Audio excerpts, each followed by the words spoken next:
Hi friends, welcome to our channel. ఇవాళ మన video వచ్చేసి మనం వర్క్ వేయించుకున్న బ్లౌజులు ఏ విధంగా కట్ చేసుకోవాలి. ఈ నెక్ విడ్త్ అనేది ఎక్కువగా వస్తుంది కాబట్టి మనం రెడీమేడ్గా తీసుకున్నా లేదంటే మనం వర్క్ వేయించుకున్నా మన బ్లౌజ్ పర్ఫెక్ట్గా ఏ విధంగా స్టిచ్ చేసుకోవాలి, ఏ విధంగా కట్ చేసుకోవాలి అనేది ఈ వీడియోలో మీకు క్లారిటీగా ఎక్స్ప్లెయిన్ చేస్తాను. మీరు కనుక ఫస్ట్ టైం మన ఛానల్ చూస్తున్నట్టయితే తప్పకుండా మన ఛానల్ని సబ్స్క్రైబ్ చేసుకోండి. ఫస్ట్ ఎప్పుడైనా మన బ్లౌజు వర్క్ వేయించుకున్న తర్వాత బ్లౌజ్ పీసెస్ని అయితే అస్సలు కట్ చేసుకోవద్దండి. అదేవిధంగా లైనింగ్ కూడా నెక్ అనేది అస్సలు కట్ చేసుకోకూడదు. కట్ చేసుకోకుండానే మార్కింగ్ చేసుకొని మనం ఈ నెక్ అనేది మంచిగా రౌండ్గా తిరిగే విధంగా మనం ఈ మెజర్మెంట్తో కరెక్ట్గా మెజర్మెంట్ బేస్ చేసుకుంటూ మంచిగా కరెక్ట్గా కట్ చేసుకుంటూ కుట్టుకుంటూ రావాలి. ఫస్ట్ మీరు ఏ బ్లౌజ్కైనా వాష్ చేసినా వాష్ చేయకపోయినా ఇలా వర్క్ చేసిన బ్లౌజ్కి మాత్రం ఈ లైనింగ్ అనేది తప్పకుండా వాష్ చేసుకోవాలి. లేదంటే మీకు ఇలా కిందకి క్లాత్ జారిపోతూ వస్తూ ఉంటుంది. ఒరిజినల్ కంటే లైనింగ్ కిందకి కనపడుతుంది. అందువల్ల మీరు ఖచ్చితంగా లైనింగ్ వాష్ చేసుకొని మీరు కుట్టుకోండి. ఫస్ట్ మనం ఈ బ్లౌజ్ పీస్ అనేది అస్సలు కట్ చేసుకునే పని లేదండి. ఫస్ట్ మనం లైనింగ్ పీస్ మీద మార్కింగ్ చేసుకోవాలి. ఎప్పుడైనా కానీ లైనింగ్ పీస్ మీద మార్కింగ్ చేస్తున్నా చూడండి, ఏ విధంగా మార్కింగ్ చేస్తాం. సేమ్ బ్లౌజ్ ఏ విధంగా అయితే మార్కింగ్ చేసుకుంటామో అదే విధంగా మార్కింగ్ చేసుకోవాలి. బ్లౌజ్ పీస్ని ఇలా 2 మడతల మీద తీసుకున్నా. నేను ఇలా మంచిగా ఫోల్డింగ్ చేసుకున్న 2 మడతల మీద తీసుకున్న. ఈ కింద ఎడ్జ్లు అనేవి నీట్గా కట్ చేసుకున్న, క్రాస్ అనేది లేకుండా.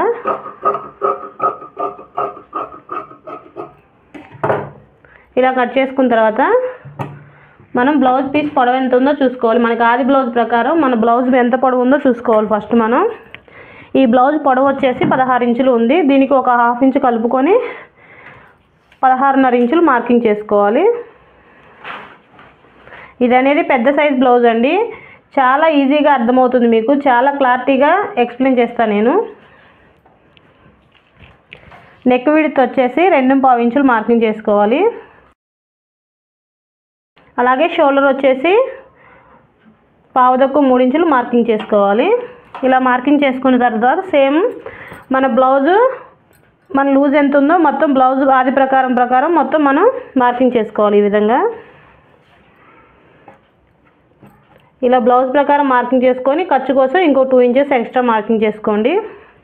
మీరు ఇలా 2 ఇంచెస్ ఎక్స్ట్రా మార్కింగ్ చేసుకోవడం వల్ల మీకు చాలా బెనిఫిట్ ఉంటుందండి. మీరు కొత్తగా నేర్చుకునే వాళ్ళకైనా సరే ఖర్చు అనేది ఎక్కువ ఉంటేనే మీరు ఏదైనా చేయగలరు, కుట్టగలరు. ముందు మనం ఎగ్జాక్ట్ తీసుకున్నారంటే మీకు ఒకవేళ స్టిచ్చింగ్ ఏమన్నా ప్రాబ్లం అయితే మీరు కుట్టలేరు. ఫస్ట్ ఎప్పుడైనా కొత్తగా నేర్చుకునే వాళ్ళు ఖర్చు ఎక్కువే తీసుకోండి. మీరు ఈ విధంగా చంక అనేది మార్కింగ్ చేసుకోవాలి. ఆమ్ రౌండ్ ఇలా ఆమ్ రౌండ్ మార్కింగ్ చేసుకున్న తర్వాత ఒకేసారి నెక్ కూడా మార్కింగ్ చేసుకోవాలి.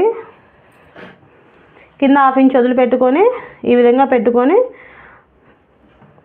నెక్ అనేది మార్కింగ్ చేసుకోవాలి. పైన ఏ విధంగా అయితే 2.5 ఇంచులు మార్కింగ్ చేసుకున్నామో సేమ్ అదే విధంగా కింద కూడా 2.5 ఇంచులు మార్కింగ్ చేసుకోవాలి. మొత్తం ఇదంతా ఒక బాక్స్ లాగా కలుపుకోవాలి. మీరు స్కేల్ వాడుకుంటే స్కేల్ అయినా వాడుకోవచ్చు. నేనైతే టేప్తోనే మార్కింగ్ చేసేస్తున్నాను.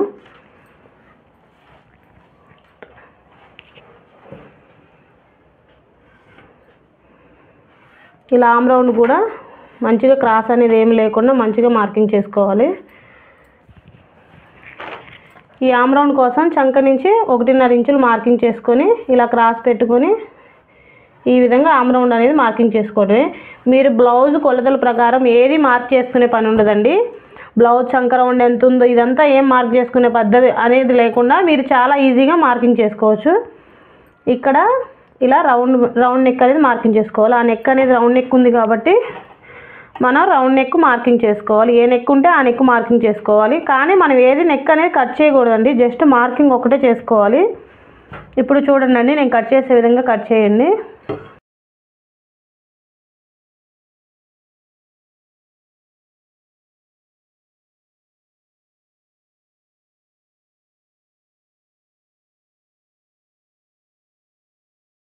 ఇప్పుడు మనం నెక్ అనేది అస్సలు కట్ చేసుకోకూడదు.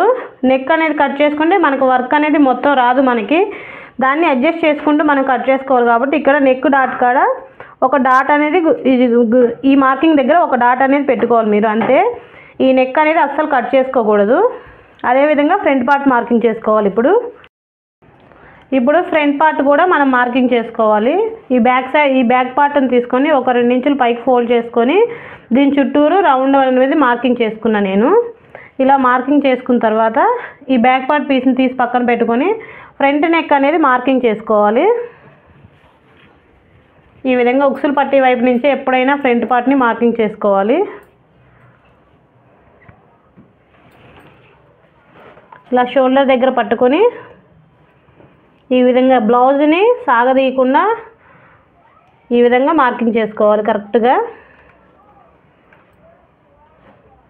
ఇలా మార్కింగ్ చేసుకున్న తర్వాత ఈ మార్కింగ్ని ఇలా స్క్వేర్ టేప్లోకి కలుపుకోండి మీరు. అప్పుడు మీకు రౌండ్ అనేది నీట్గా వస్తుంది. ఇలా రౌండ్గా కలుపుకోవాలి. ఇది కూడా మనకి ఫ్రంట్ అనేది నెక్ వర్క్ వస్తుంది కాబట్టి ఫ్రంట్ పార్ట్ అనేది అసలు నెక్ అనేది కట్ చేసుకోకూడదు. మనం అది స్టిచ్చింగ్ చేసుకునేటప్పుడే మనం కట్ చేసుకోవాలి. అప్పుడే పర్ఫెక్ట్గా ఉంటుంది మనకి కటింగ్. ఇప్పుడు సేమ్ మనము మెయిన్ డాట్ల కోసం ఏ విధంగా అయితే తీసుకుంటామో ఆ విధంగా మార్కింగ్ చేసుకోవాలి. ఈ వీడియోస్ చేశానండి, ఆ వీడియోస్ చూడండి, మీకు క్లారిటీగా అర్థమవుతుంది. ఫ్రంట్ పార్ట్ ఏ విధంగా మార్కింగ్ చేసుకోవాలి, అది ఎలా కట్ చేసుకోవాలనేది నేను వీడియో చేశాను. ఇప్పుడు నెక్ అనేది కట్ చేయకుండా మొత్తం అనేది కట్ చేసుకోవాలి. నెక్ కట్ చేయకుండా చుట్టూరు మొత్తం కట్ చేసుకోవాలి మనం.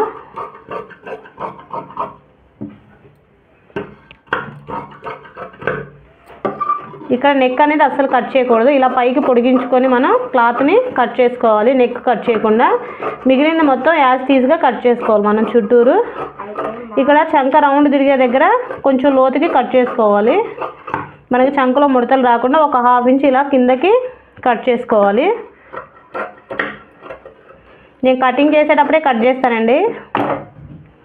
ఇప్పుడు ఇక్కడ కూడా మనం డాట్లు అనేది పెట్టుకోవాలి. నెక్ డీప్కి డాట్లు అనేది పెట్టుకోవాలి మనం నెక్ మార్కింగ్ దగ్గర. ఇప్పుడు మనం కట్ చేసిన లైనింగ్స్ని ఒరిజినల్ మీద పెట్టుకొని కరెక్ట్గా నెక్ అనేది కట్ చేసుకోవాలి మనం. ఏ విధంగానో చూపిస్తా చూడండి. ఈ నెక్ అనేది ఇలా ఫోల్డింగ్ చేసుకోవాలి. 2 నెక్కులు కలిపి పట్టుకోవాలి. ఈ మధ్యకి ఫోల్డ్ చేసుకోవాలి మనం.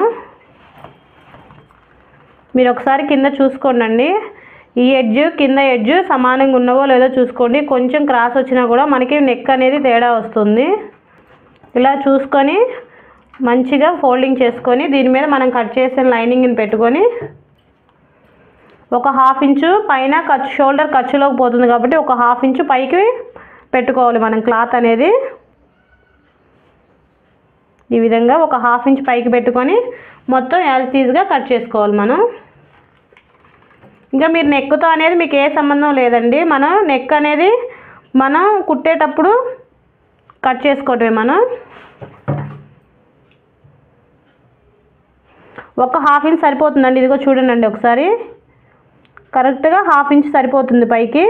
ఇలా 1/2 ఇంచ్ పైకి పెట్టుకొని దీని చుట్టూరు మనం కట్ చేసుకోవాలి. క్లాత్ అనేది జారిపోకుండా నీట్గా కట్ చేసుకోండి. ఒక 1/2 ఇంచ్ ఖర్చు వదిలిపెట్టుకొని ఈ విధంగా కట్ చేసుకోండి. కొత్తగా నేర్చుకునే వాళ్ళైనా ఈజీగా కుట్టగలుగుతారండి. ఇలా కంప్యూటర్ వర్క్ బ్లౌజులు కూడా చాలా ఈజీగా ఉంటుంది. ఇది అయిపోయిన తర్వాత మనం ఫ్రంట్ పార్ట్ అనేది కట్ చేసుకోవాలి. మళ్ళీ ఫ్రంట్ పార్ట్ కూడా సేమ్ అంతే. నెక్ అనేది ఒక 1/2 ఇంచ్ పైకి పెట్టుకోవాలి మనం. దానికి ఏ విధంగా అయితే పెట్టుకుంటామో ఖర్చు కోసం ఒక 1/2 ఇంచ్ పైకి పెట్టుకొని ఈ విధంగా పెట్టుకోవాలి మనం. ఇప్పుడు దీని చుట్టూరు కట్ చేసుకోవాలి మనం. నెక్ అనేది అస్సలు కట్ చేయకూడదు. మనం లోడింగ్ చేసేంత వరకు నెక్ అనేది అస్సలు కట్ చేయకూడదు మనం. ఇలా కట్ చేసుకోవాలి. సేమ్ అదే విధంగా హ్యాండ్స్ కూడా కట్ చేసుకోవాలి. హ్యాండ్స్ కూడా చూడండి మనకి వర్క్ కరెక్ట్గా రెండు వైపులా చేతికి అటువైపు ఇటువైపు వచ్చే విధంగా మధ్యకి ఫోల్డ్ చేసుకోవాలి. ఈ మార్కింగ్ అనేది ఈ వర్క్ అనేది మధ్యకి ఫోల్డింగ్ చేసుకోవాలి మనం. కరెక్ట్ రావాలి. ఒక పక్కన ఎక్కువ ఒక పక్కన తక్కువ రాకూడదు. మనకి కావాలంటే మనం చంక ముక్కలైనా వేసుకోవాలి. కానీ ఈ వర్క్ అనేది ఎక్కువ తక్కువ వచ్చేలా కట్ చేసామంటే అస్సలు బాగోదండి ఫినిషింగ్. ఈ విధంగా హ్యాండ్ లూజ్ తీసుకునేటప్పుడు మనం వర్క్ అనేది కరెక్ట్గా ఉండాలి మనకి. ఇప్పుడు హ్యాండ్స్ కూడా కట్ చేసుకోవాలి.